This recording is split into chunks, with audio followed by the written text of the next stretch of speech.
ఎందుకు ఈ దురదృష్టకరమైన సంఘటన జరిగిందనేది మొత్తం మాట్లాడాను. సంఘటన స్థలానికి వెళ్ళాను. ఆ పార్క్లో ఏ విధంగా పెట్టారు, ఏ సందర్భంలో జరిగింది, అలాగే ఇప్పుడు వచ్చి ఎవరైతే గాయపడ్డారో వారందరినీ పేరు పేరున పరామర్శించాం. వారి ఆవేదన అర్థం చేసుకున్నాం.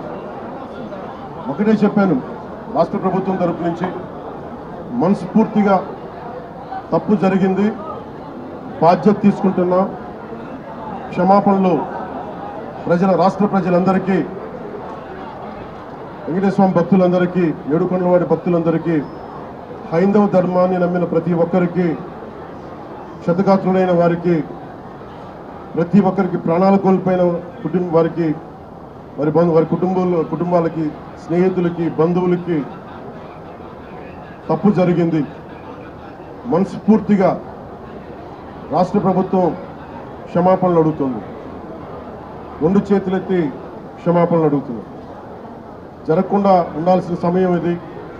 చాలా ఆనందంగా దర్శనం చేసుకొని వెళ్ళిపోవాల్సిన సమయం ఇది. ఇలాంటి సమయంలో ఇలా జరగటం, లోపల ప్రతి ఒక్కరితో మాట్లాడితే నాకు అర్థం కానిది ఏంటంటే, ఎప్పుడు ఇలాంటి దుర్ఘటన జరగల. కేవలం ఇది ప్రతి చోట వినిపిస్తుంది, క్రౌడ్ మేనేజ్మెంట్ సరిగ్గా జరగలేదు అని. ముఖ్యంగా ఆడవారికి నలిగిపోవడానికి ప్రత్యేకించి చాలా సేఫ్ ప్లేస్ ఇది. మిగతా మనకి టికెట్లు ఇచ్చే చోట కంటే కూడా ఇది క్షేమం అని చెప్పి అందరూ ఎక్కువ మంది మహిళా భక్తురాలు ఇక్కడికి వచ్చారు. ఇది చంద్రగిరి తిరుపతి నియోజకవర్గానికి అందుబాటులో ఉండే కేంద్రం ఇది. దానివల్ల ఎక్కువ ఒత్తిడి ఉంది. పోలీసులను పెట్టారు, టీటీడీ సిబ్బంది ఉన్నారు. ఇంతమంది ఉండి కూడా 6 మంది ప్రాణాలు కోల్పోవటం, 24 మంది పైన క్షతగాత్రులు అవ్వటం, ఇది చాలా ఆవేదన కలిగించింది. ప్రతి ఒక్కరిని బాధితులను అడుగుతా ఉంటే ఒకటే చెప్తా ఉన్నా, మేము ఎంతో నమ్మకంతో వచ్చాం ఇక్కడికి, మాకు ఇలా అయిపోయింది. వాళ్ళు బాధపడుతుంటే ముందు పేరున ప్రతి ఒక్కరికి క్షమాపణలు తెలియజేశాను. దీనికి బాధ్యులైన వారిని ఖచ్చితంగా వారికి బాధ్యత తీసుకొని వారికి ఎలాంటిది పడాలో అది శిక్ష అంటామా, చర్యలు ఉంటాయి ఖచ్చితంగా. దీనికి నిజంగా వ్యక్తిగతంగా చాలా కదిలించేసింది నాకు ఈ సంఘటన. కొత్త టిటిడి బోర్డు ఉంది, దీనికి పూర్తి బాధ్యత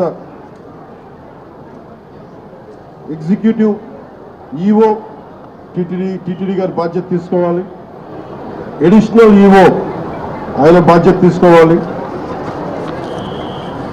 డిప్లాయ్ చేసిన ప్రతి పోలీస్ అధికారి బాధ్యత తీసుకోవాలి. దీనికి ఇప్పుడే చెప్తా ఉన్నాను, పోలీసుకు కూడా ప్రెస్ మీట్ ఉంది. ఇలాంటి సందర్భంలో వస్తున్నామంటే కూడా క్రౌడ్ మేనేజ్మెంట్ పోలీసులకి అలవాటు కాలేదు. ఇప్పుడే చూస్తున్నాం కళ్ళ ముందు. అంటే కంట్రోల్ చేసి డిప్యూటీ సీఎంగా ఉండి నేను మాట్లాడి బాధ్యత తీసుకుంటే తప్ప ఈ ప్రెస్ మీట్ జరిగే పరిస్థితిలో లేదు. పోలీస్ శాఖ అధికారులు బాధ్యత తీసుకోవాలి. ఇంత క్రౌడ్ గరుడ సేవకి 4 లక్షల మంది పైచులకు వచ్చినప్పుడు ఎప్పుడు జరిగిన దుర్ఘటన 2500 మంది జరిగితే వచ్చింటే ఎందుకు జరిగింది? దీనికి చాలా లోతుగా దీని మీద ఎంక్వైరీ పడాలి.